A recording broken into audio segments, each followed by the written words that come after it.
It's kind of becoming a trend right now, me doing this first and then actually doing the team thingy. However, what's up everyone, Socrates101 here, and today I have a tiny announcement. We are currently sitting in the in the MBL 2-0, which the first one was an easy victory, the second one was actually a really good, Dude, Cedric made us work for that victory. The mind games, it came down to 50-50. We ended up winning the 50-50, and it granted us a second win in the season. And that was a conference battle. That was our Ruby division battle. So we ended up winning. We ended up beating the Half Moon Honchcrows, and that was actually a very spectacular battle. Now, recently, two other people have dropped out of the MBL as well. Being coach of the, I already forgot the old names, I am very sorry, Sacramento Slackings and Green Bay Garchomps. That's it. Didn't even pause that, I just got him. But got him. Don't ever do that. But those are changed to Sacramento Slackings turned into the Toronto Tyrantrums, and Green Bay Garchomps turned into Detroit Pinsirs. So Detroit Pinsir or Green Bay Garchomps were actually in our division, as you may know. Don't know why you would, just take it from me. Here we go. But now we actually got rid of Green Bay Garchomps because they weren't putting in any effort at all to this MBL thingy, and we decided, you know what? Okay, then get the fuck out. We'll get a new one. So that's what we did. We got Praxius, aka Parahax64. Great guy. It's actually becoming a really good friend of mine. He's very nice. He does. Yeah, he thinks in a similar way as I do, and I really like that. Because I didn't have that in the MBL thus far. But what we're doing right now is so basically our entire division, or both our opponents basically, the Half Moon Honchcrows, turned from a guy that didn't know what he was doing into XZ12, or aka Cedric, and Detroit Pinsir turned from a guy that didn't know what he was doing into Praxius, aka Parahax64, aka Matt. So we went from one of the easiest divisions to win to, without any doubt in my mind anywhere, the hardest division. So maybe it's not looking as good for me as it was, even though we are definitely on top of our division. I've been playing really good, I've been preparing well, and the battles actually have been executed in the way I wanted them to do. Apart from the last one, I didn't really plan on getting it down to 50-50 and winning that. Obviously you don't plan for that shit, but you know what I'm going out with, so you go what I'm going at, right? So we went from the easiest opponents to the easiest division to win to the toughest division to win. So basically this is putting me in a shitty spot. What that means is that if I want to put myself even in a better position, I gotta win this week. No questions about that. I don't do the pre-game speeches, but if we want to do well this season, if we want to get into the fucking playoffs, then I gotta win this game. The way I'm going to do that is with the following team. Hello, mouse? Oh, there we go. So before we're actually going to be looking at the team building thingy, I wanted to look at the Detroit Pinsers, which are not in the middle of your screen by a mile, and I can't do that either. That's pretty disappointing. Blame Naveed for that. No, it's alright. So this is basically their roster, right? Has a Megalopunny, which is scary as hell, Feraligatr, Garchomp, Dragonite, Togekiss, Clefable, Wigglytuff, Cavalier, Stunfisk, Metagross, and Skuntank. So the team looks threatening to a certain degree, and it's very offensive. It barely has any walls. It has a Togekiss that can be a wall on, Scavalier potentially, AV Metagross could be a thing, Wigglytuff is the most useless of walls, and it definitely has got that fucking Clefable. So those are the things we're looking at, those are the things we are glaring at right now, and that's the team I prepared for. So the biggest threat to my team, without any doubt to my mind, Megalopunny. So we're just gonna go into Showdown real quick. We're just gonna see how I prepared for this week. So the first thing I mentioned is Megalopunny. It's scary as fuck. I don't like it. We're not dealing with that. We are going to deal with that. So the first thing that pops into my head, okay, I need to figure something that can beat it. Okay, Suicune, go. I ran some calcs. Suicune doesn't really take it on that well, and that's really unfortunate. However, then I decided, you know what, Tangrowth, let's throw you in a calc. You're probably not going to do better than Suicune, and I was mind blown. Tangrowth is not even 3-hit KO'd by High Jump Kick. It's a 4-hit KO, and I have Giga Drain plus Leech Seed, and I have Synthesis on this set as well. This thing is not beating me. So, and then the other thing I realized, so that's why I went with this HP. That's why I went with those defenses. Basically, Giga Drains regain a bit of health, and it's actually a nice solid 2-3-hit KO.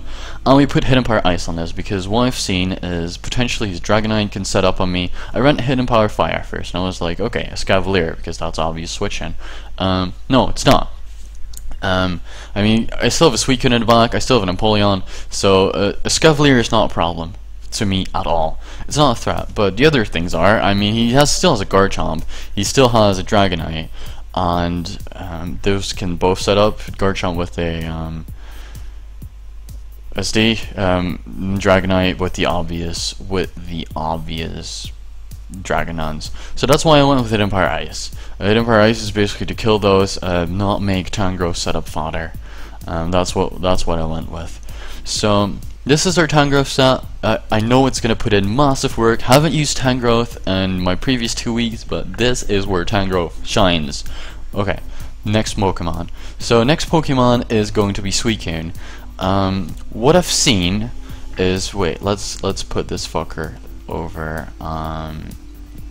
here. Okay, then it all makes more sense. Okay, so what I went with is defensive Suicune with Scald, Reflect, Tailwind on Rest. It's a Resto Chesto. I've brought Resto Chesto Suicune. This is the 3rd week in a row I'm bringing it, and I'm running it with Scald because Scald is amazing, on Reflect because I'm still scared of his physical sweepers. The majority of his team is actually physically offensive. The only special things that he has are Togekiss, which isn't that big of a powerhouse, and Stunfisk. I mean, he could run Special Gator. That's it. The rest of his team is physical. So what I decided to do is, you know what? Fuck your team, fuck your physical attackers, I'm gonna cut that shit in half. So what I did is I brought Reflect Suicune. I'm not running a Light Clay because I don't think it's necessary. I have Reflect on 2 or 3 of my models, we'll see as we go. And you know what I also saw is obviously I have Rest because instant recovery with the Chesto Berry, and we have Tailwind. Another thing I noticed on his team, he has nothing for Mamoswine. Legitimately utter nothing.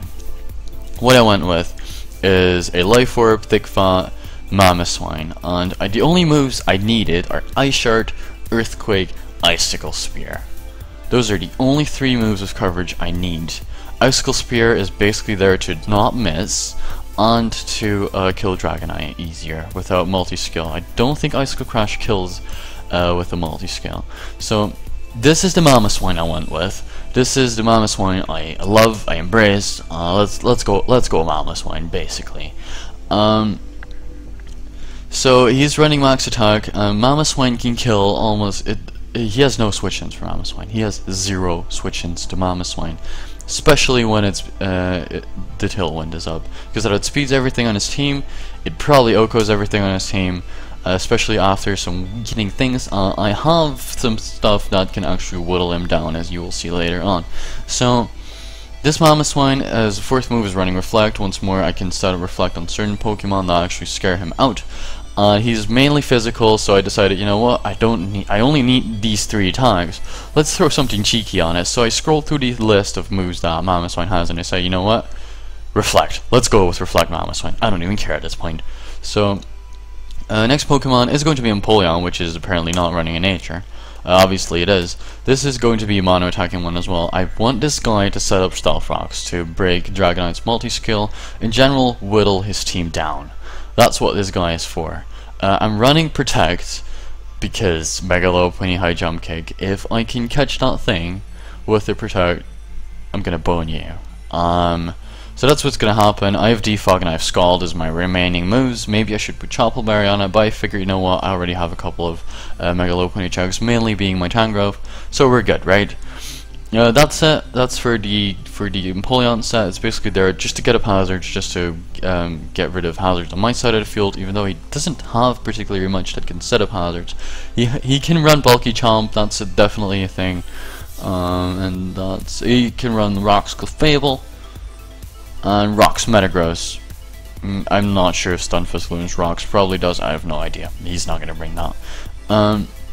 So next thing is going to be Mega Gardevoir.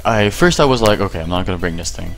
Then I looked at, then they made a player switch because the other guy was more defensive and it was pretty trash, so I decided, you know what, I'm going to bring a very defensive team. So Sylveon was here before Mega Gardevoir. It was actually Reflect Sylveon as well. Then I figured, you know what, no, I'm putting too much emphasis on that Mega Lopunny, and I'm gonna stop doing that shit. So I decided, you know what, I'm gonna go with a Gardevoir that completely ruins his team. The thing is, with Mega Gardevoir, the speed EVs are to outrun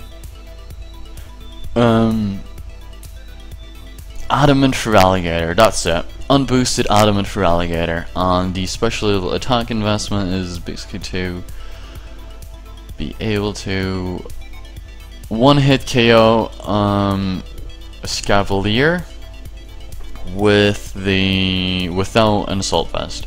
It does 55 to something with an Assault Vest, but this is guaranteed OHKO on a Scavalier with Hidden Power Fire.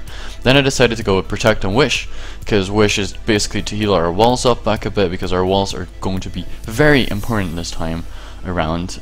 So that's why I went with this particular spread, and I decided, you know what, let's dump the remaining EVs in defense. So that's why this is not to take anything in particular, it's just to live moves better. Mega Gardevoir can also, actually after like Mega Gardevoir can live a Adamant return from Lopunny, so that's definitely a thing.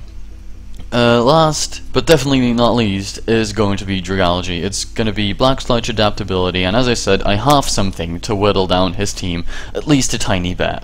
So that's why I went with Dragalge. Dragalge is running the Draco Meteor, Sludge Wave, once more, Hidden Power Fire. Those are the only 3 moves I need. I don't need Skull on this guy as well, because I'm already running it twice on this team. And I decided to go, you know what, let's go with Toxic Spikes, because his team is pretty grounded. Only Dragonite and Togekiss are in things that are grounded, and Skuntank can actually get rid of him, but Skuntank cannot switch in on a Dragalge. So, that's going to be it for this team. Hope you are supporting the Vespiquen Park Rangers, and the battle will be uploaded 2 days from now. Hope you enjoy, and I will see you guys in the next video. Bye bye.